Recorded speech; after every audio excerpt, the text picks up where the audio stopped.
Witam serdecznie na kanale kuchniamagdy.pl. Dzisiaj przygotujemy ciasto brzoskwinia z chałwą.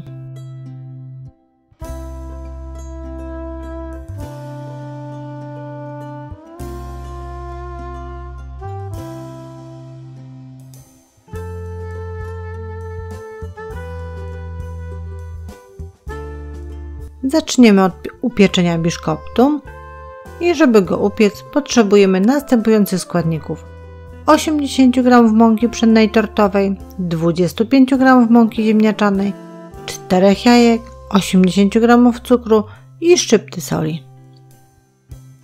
Najpierw wymieszamy sobie 80 g mąki pszennej tortowej z 25 g mąki ziemniaczanej.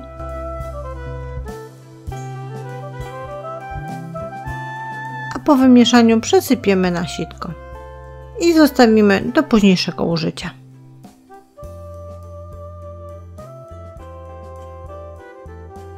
Teraz bierzemy sobie dość dużą miskę, do której dajemy 4 białka jaj, 4 oddzielone żółtka czekają na później, szczypta soli, włączamy mikser i ubijamy białka na sztywną pianę.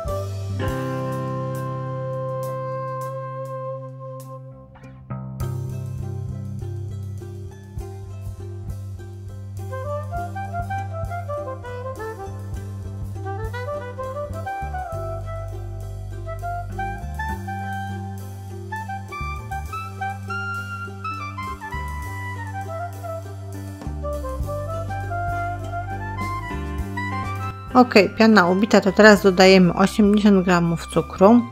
Robimy to albo takim małym strumieniem, albo partiami.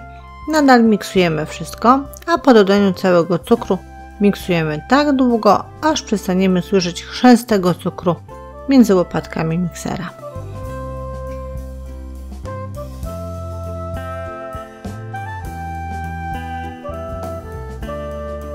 Teraz dodajemy 4 żółtka jaj, ale robimy to pojedynczo.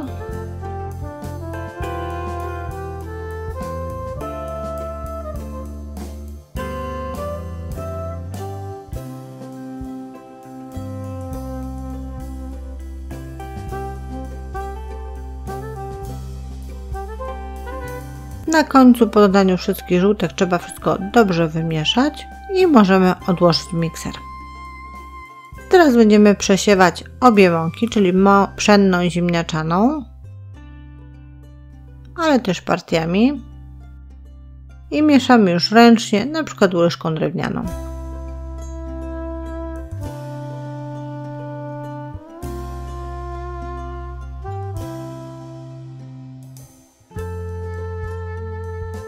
Po dodaniu całej mąki, czyli ziemniaczanej i pszennej, musimy wszystko bardzo dobrze wymieszać, żeby mąka nie osiadła na spodzie, nie przyczepiła się do boków. Masa przygotowana, to teraz przygotowujemy sobie foremkę prostokątną o wymiarach 24 na 38 cm.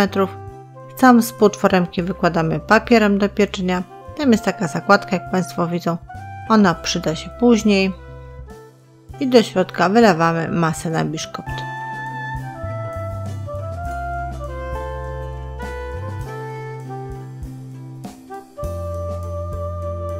Rozprowadzamy po całej powierzchni blaszki.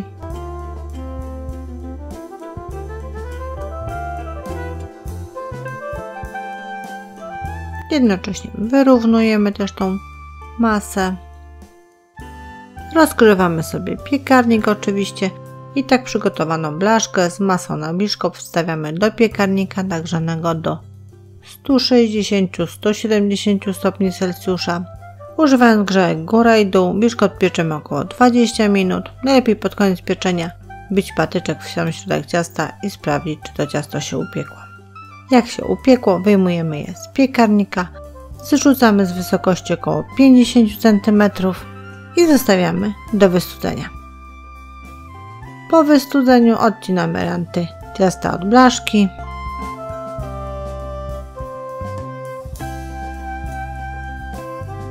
Wyjmujemy ciasto z blaszki, jednocześnie odwracając je papierem do góry. Ta zakładka, którą Państwo wcześniej widzieli, pozwoli nam delikatnie zdjąć ten papier z ciasta.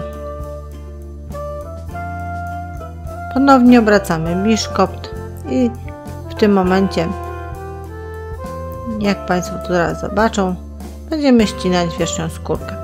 Jeżeli przygotują sobie Państwo biszkopt dzień wcześniej, będą przechowywać go w folii, to ta skórka będzie odchodziła w ten sposób, jak Państwo widzą.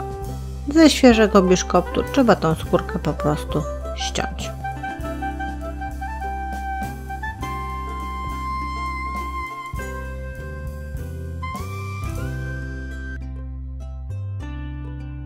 Biszkopt prawie przygotowany.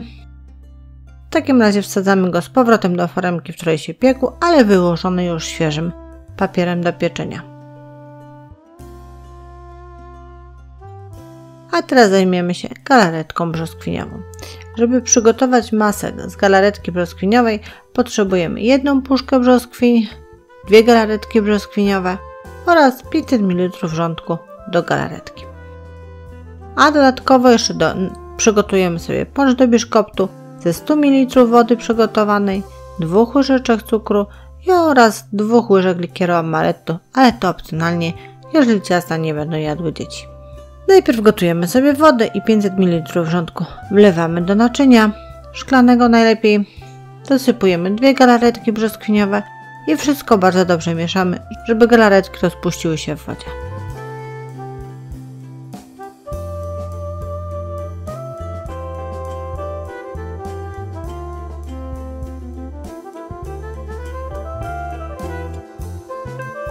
Galaretkę na razie odstawiamy na bok, zajmujemy się teraz brzoskwiniami. Myśmy użyli 1 puszki brzoskwiń, tam bez zalewy wyszło około 500 g brzoskwiń, które dajemy do miski i blenderem miksujemy na gładką masę.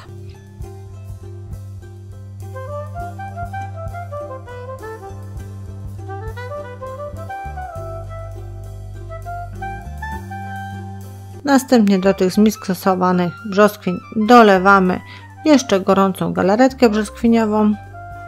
Wszystko ze sobą bardzo dokładnie mieszamy.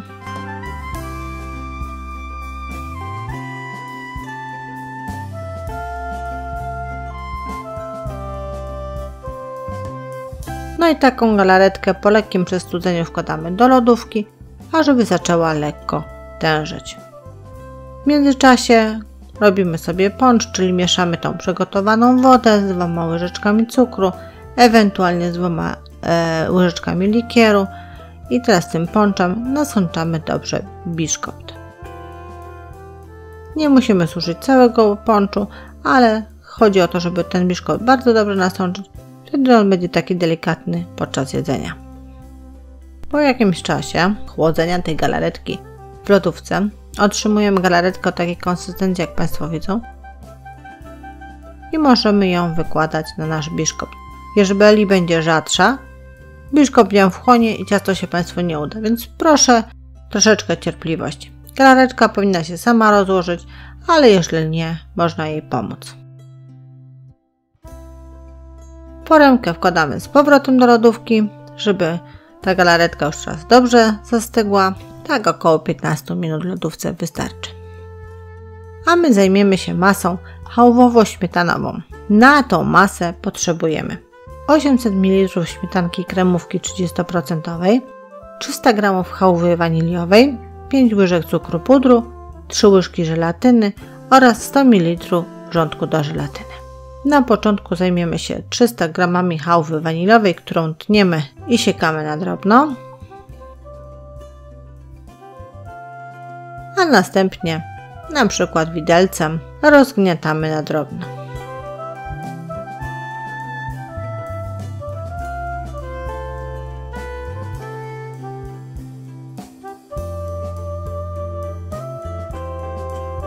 Teraz miseczka, do której dajemy 3 łyżki żelatyny, zalewamy 100 ml wrzątku, czekamy aż żelatyna napęcznieje, a następnie mieszamy do momentu, kiedy żelatyna rozpuści się w wodzie.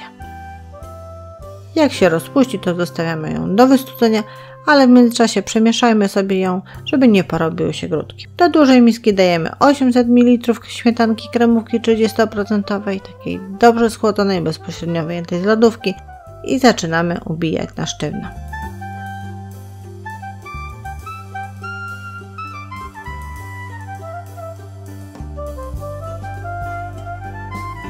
momencie, kiedy łopatki miksera zaczynają zostawiać ślady na śmietance, dodajemy 300 g rozgniecionej chałwy.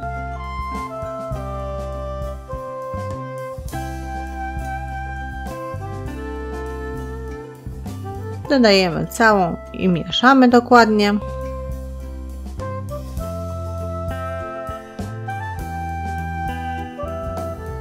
A teraz 5 łyżek cukru pudru. Proszę sprawdzić, czy wystarczająco jest tego cukru, czy może można mniej dodać, czy może więcej. Ciasto ma Państwu smakować, masa ma być dla Państwa. Po dokładnym wymieszaniu masy z cukrem pudrem możemy dodawać już wystudzoną żelatynę. Robimy to powolutku, małym strumieniem. Pamiętajmy, że żelatynę trzeba dobrze wymieszać z masą.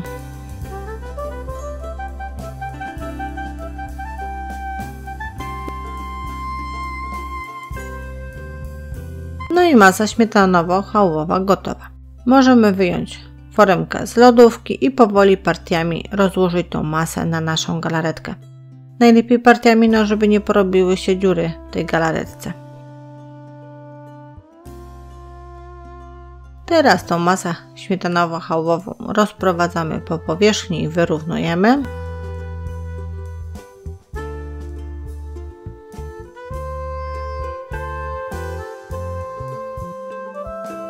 A ostatnim etapem przygotowania tego ciasta jest posypanie wierzchu 60 g posiekanych orzechów włoskich.